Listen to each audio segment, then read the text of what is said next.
Welcome to Solvetic, your channel to always learn technology easily. Below in the description, you will find useful links we used in this video.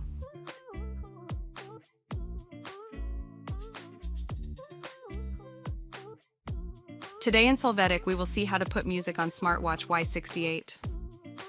The first thing to mention is that you cannot listen to music directly from the smartwatch, but you will be able to control the music from your linked device, in this case, the mobile phone. To do this, the first thing you have to do is have both devices well linked as we show you in the link above. Then we are going to press several times on the central button of the smartwatch until we reach the music section. Hold it down to be able to enter and use that option. Now when we play music on any platform from the mobile, we can control it from here. Hey, remember to subscribe Solvetic channel.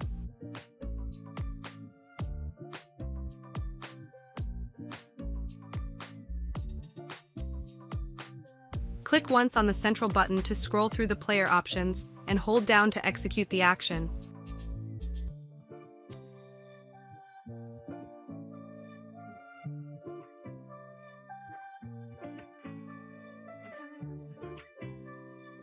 We will see that we can pause or play or move between songs. We hope it has been helpful for you. Here are links to watch more videos of your interest and subscribe to the Solvetic channel. Thank you.